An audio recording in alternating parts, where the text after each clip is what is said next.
hello student आज आमी Hikkim class 10 maths R1 पुनरालोचना और क्वेश्चन नम्बर 2 तलर कोनबोर क्रमे समानुपातत থাকিব চাৰিটা অপশন দিয়া আছে এটো চাই কেনেকে এটো সোৱাৰ কাৰণে এটা সূত্ৰ আছে সূত্ৰটো এনে ধৰণৰ A B C আৰু D এনেকুৱা যদি থাকে এই দুটা প্ৰথম পূৰণ A আৰু D অৰ্থাৎ প্ৰথম পদ আৰু শেষ পদ আৰু মাজৰ দুটা এই দুটা পূৰণ মানে A * D = B * C যদি হয় তেতিয়া হলে ক্ৰমে সমানুপাতত থাকিব বা এনেকৈ চাব পাৰা A/B = C/D এটো যদি আছে তেতিয়া হলে এটো ক্ৰম সমানুপাতত থাকিব এতিয়া অপচন কেইটা আমি এটা কৰি চেক কৰিম চাও হা ए नम्बर तो की दिया আছে 2 6 6 8 এটো লিখিম 2/6 আৰু 6/8 এতিয়া লঘিষ্ঠ আকাৰত নিব লাগিব মানে কাটাকাটি কৰিব লাগিব 2 দি এক বাৰ 2 দি তিনি বাৰ 2 দি তিনি বাৰ 2 দি চাৰি বাৰ যে 1/3 ওপৰত থাকিল আৰু ইয়াত থাকিল 3/4 এই দুটা সমান হ'ব জানো সমান নহয় মানে ক্ৰম সমানুপাতত না থাকে এতিয়া বি নম্বৰটো চাও বি নম্বৰটো 10 20 30 60 আগৰ নিচিনাকৈ লিখিম 10 20 30/60 এতিয়া চাও শূন্য কেইটা কাটি দিলো প্ৰথমতে এতিয়া ইয়াতে থাকিল 1/2 আৰু ইয়াতে 3 দি যায় একবাৰ 3 দি দুবাৰ 1/2 অর্থাৎ এই দুটা সমান যদি সমান হয় তেতিয়া হলে ক্রম সমানুপাতত থাকিব সি নম্বৰটো চাও সি নম্বৰটো কি দিয়া আছিল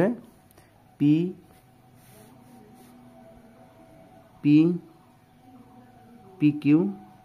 P²Q আৰু Q² আগৰ নিচিনা পাতা প্ৰথমটো ওপৰত আৰু এইটো তলত PQ আৰু P²Q এইটো ওপৰত আৰু Q² তলত এটা চোৱা AP কাটি দিব পাৰো থাকিল কিমান P/Q ইয়াতে চোৱা এই Q এটা কাটিলো আৰু Q² মানে কি দুটা Q আছে এটো এটা Q কাটি দিলো কিমান থাকিল P² আৰু Q এই দুটা সমান হ'ব জানো সমান নহয় সেইকাৰণে এটো সমান ক্ৰম সমানুপাতত না থাকে ডি নম্বৰ অপচনটো চাও ডি নম্বৰ অপচনটো আছিল 6 20 4 30 এটো এনেকৈ চা 6/20 4/30 এটো 2 দি কিমান বাৰ যাব 3 বাৰ 2 দি 10 বাৰ আৰু তো না যায় 2 দি 2 বাৰ 2 দি 15 বাৰ উপৰত থাকিল 3 আৰু তলত থাকিল 10 উপৰত থাকিল 2 তলত থাকিল 15 এই দুটা সমান হ'ব জানো নহয় অর্থাৎ একেটা ক্রম সমানুপাতত না থাকে ইয়াতে অপশন কোনটো কারেক্ট হ'ব মানে এই আনসারটো এই ক্রম সমানুপাতত আছে কোনটো বি নম্বৰটো এতিয়া আমাৰ আনসাৰ হ'ব বি এটা নেক্সট কোশ্চেন চাওয়া কোশ্চেন নম্বৰ 3 नेक्स्ट प्रश्न तो चुआ खाली ठाई पुरवा क्वेश्चन नम्बर 3 तो ठीक है क्वेश्चन नम्बर 3 दिया আছে বৃত্তৰ কালি a = πr² ইয়াতে চোৱা a = যে πr² দিয়া আছে ইয়াতে a ৰ মান চেঞ্জ হ'ব পাৰিব আৰু r ৰ মান চেঞ্জ হ'ব পাৰিব অৰ্থাৎ পৰিৱৰ্তন হ'ব পাৰে কিন্তু π ৰ মানটো একে থাকিব π ৰ মান কেতিয়াও চেঞ্জ নহয় এটো π টো কি কনস্ট্যান্ট এতিয়া a = কিবা যদি এটা সংখ্যা দিয়া থাকে এতিয়া r দিয়া আছে এই দুটা যদি সমান সমান থাকে তেতিয়া হলে এইটো কমিলে এইটোও কমিব এইটো বাঢ়িলে এইটোও বাঢ়িব ঠিক আছে আকৌ যদি উল্টা থাকে 1/r দিয়া আছে তেতিয়া হলে এইটো কমিলে এইটো বাঢ়িব আৰু এইটো বাঢ়িলে এইটো কমিব এইটো উল্টা হয় যদি 1/ কিবা এটা দিয়া থাকে তেতিয়া হলে উল্টা হয় আৰু এনেকৈ দিয়া হলে এটা এইটো বাঢ়িলে এইটোও বাঢ়িব r বাঢ়িলে a বাঢ়িব a বাঢ়িলে r বাঢ়িব বা a কমিলে r কমিব r কমিলে a কমিব এতিয়া চোৱা যদি r বাঢ়ে তেন্তে a বাঢ়ে তেন্তে r বাঢ়িব যদি a কমে তেন্তে r কমিব r কমে হৈ গ'ল সিম্পল আছিল বৃত্তৰ কালিটো দিয়া আছিল এনেকৈ আমি ওলাই দিলোঁ নেক্সট কোৱেশ্চনটো চাওঁ কোৱেশ্চন নম্বৰ 3 2 নম্বৰ কোৱেশ্চনটো চাওঁ এতিয়া আমি কোৱেশ্চন নম্বৰ 3 2 নম্বৰটো চাম এখন গাড়ী ভ্ৰমণৰ সময় t আৰু d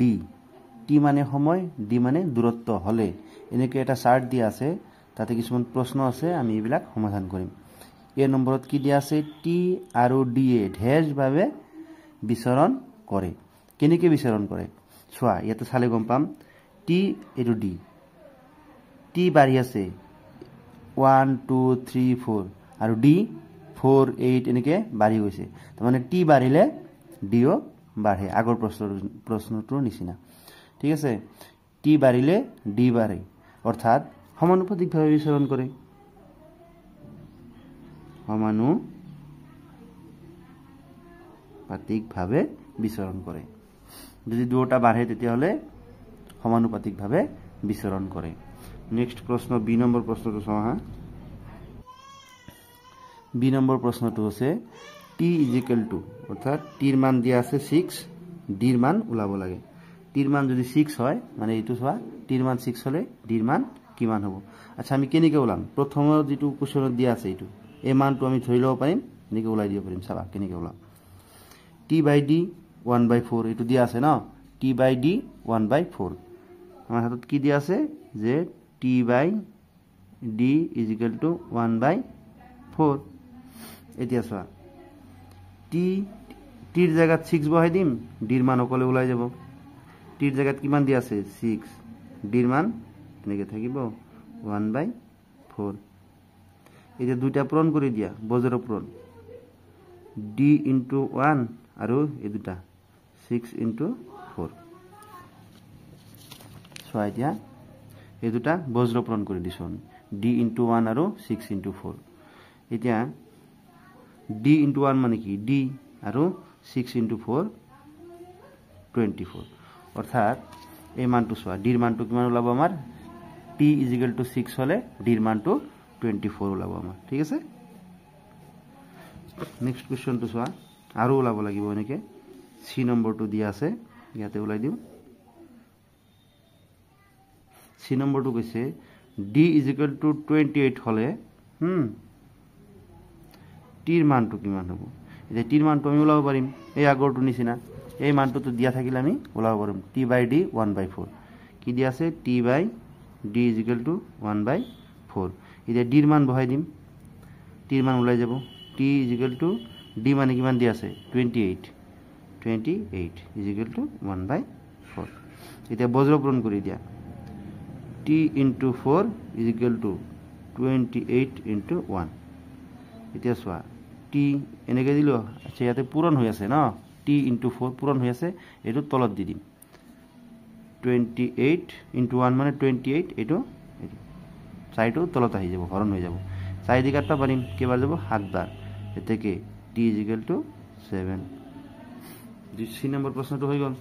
এতিয়া d নম্বৰটো চোৱা d নম্বৰটো কি কৈছে d = 36 হলে t ৰ মান কিমান হ'ব এই যে আমাৰটো দিয়া আছে t/d = 1/4 খালি এই মানটো দিয়া আছে ক'ত দিয়া আছে এইটো চালে গম পাবা t/d 1/4 এতিয়া চোৱা বজ্ৰ পূৰণ কৰিম এতিয়া আমি d * 1 এতিয়া t * 4 সৰি d ৰ মানটো দিয়া আছে কিমান d ৰ মানটো বহাই দিও 36 = t * 4 ইয়াৰ পৰা আমি t ৰ মানটো ওলাব পাৰিম 4 টো ইফালে আনি দিও 36 আৰু তলত 4 চোৱা ইয়াৰ পৰা আমি কি কৰিব পাৰিম 4 টো ইফালে হৰণ কৰি দিব পাৰিম অৰ্থাৎ 36/4 = t থাকিব 4 কিবাৰ যাব 9 বাৰ এতেকে t = 9 আনসাৰটো ওলাই তাহলে t = 9 হলে d = 36 হয় এইটো চোৱা ইয়াতে d = 36 হলে t ৰ মান কিমান হয় আমি এটা ওলালো 9 ঠিক আছে 7 হলে কিমান হয় টিৰ মানটো 7 হলে সৰি ডিৰ মান 28 হলে এটো টিৰ মানটো কিমান হয় 7 হয় ঠিক আছে আকৌ টিৰ মান 6 হলে ডিৰ মান কিমান হয় এতিয়া আমি ওলাইছো ডিৰ মান 24 6 হলে ইয়াতে 24 হ'ব ঠিক আছে 24 এতিয়া আমি কোশ্চেন নম্বৰ 4 টো চাম এতিয়া আমি R1 ৰ কোশ্চেন নম্বৰ 4 টো চাম যদি P proportional to Q আৰু P = 6 হলে Q = 30 এতিয়া P ৰ মান যদি 2 হয় তেন্তে Q ৰ মান কিমান হ'ব অৰ্থাৎ দিয়া আছে P ৰ মান 6 হলে Q ৰ মান 30 হয় P ৰ মান যদি 2 হয় Q ৰ মানটো কিমান হ'ব এতিয়া আমি ওলাও চাবা দিয়া কি আছে মই দিয়া আছে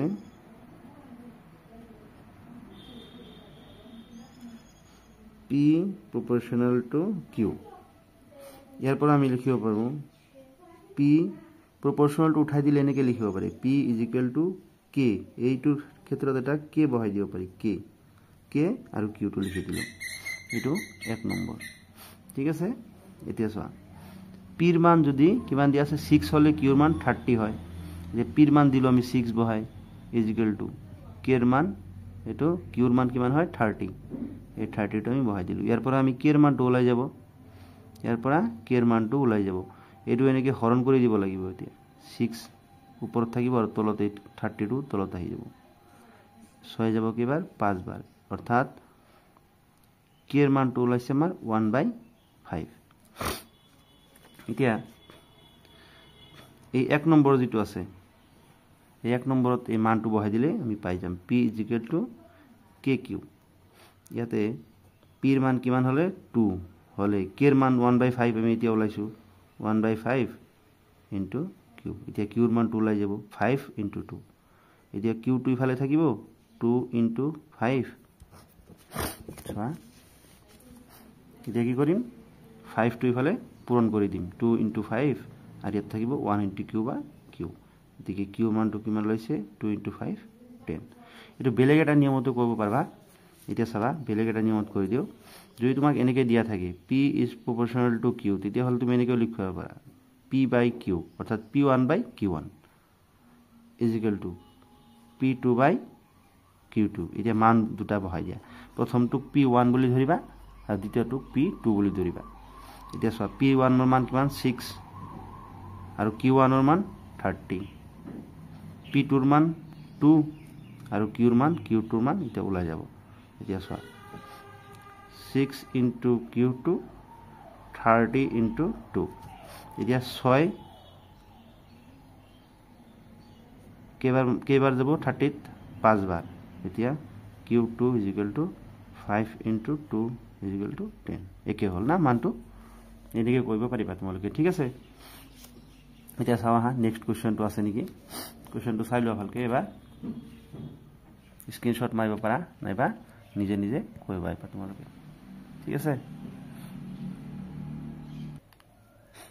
এতিয়া খালি ঠাইটো পূৰণ কৰিব দিছে কোশ্চেন নম্বৰ 5 খালি ঠাই পূৰ কৰা এতিয়া চোৱা x আৰু y মান কেইটা দিয়া আছে 1/32 2/16 4/18 আৰু 8 দিয়া আছে এতিয়া চোৱা দুটা নিয়মত চাব পাৰা x আৰু y পূৰণ কৰি দিলে কিমান ওলাব 1 into 32 32 2 into 16 মানে 2 পূৰণ 16 32 হ'ব 8 পূৰণ 4 32 হ'ব এতিয়া 8 পূৰণ কিমান হ'ব তাৰমানে অৰ্থাৎ চোৱা গোটেইকেইটাই 32 ওলাইছে এই দুটা পূৰণ কৰি দিলে তাহলে ইটোৰো 32 ওলাব লাগিব আৰু নহলে এনেকৈ চোৱা এটো কি পাৰিছে 1 ৰ পৰা 2 হৈছে 2 ৰ পৰা 4 হৈছে 4 ৰ পৰা 8 হৈছে ডাবল ডাবল হৈ আছে আৰু এটো আধা হৈ আছে 32 তাৰপিছত 16 তাৰপিছত 8 8 ৰ আধা কিমান হ'ব 4 এটো MCQ টাইপ কোশ্চেন ডাইৰেক্ট কৰি দিব পাৰিবা চাবা তোমালোকে কেনেকৈ কমি আছে বা বাঢ়ি আছে হেনেকে ট্ৰেন্ডছত লিখি দিলে হইব এতিয়া আমাৰ R1 টো আজি শেষ হল ভিডিওটো চোৱাৰ বাবে ধন্যবাদ এতিয়া আমি নেক্সট আলোচনা কৰিম R2 থ্যাংক ইউ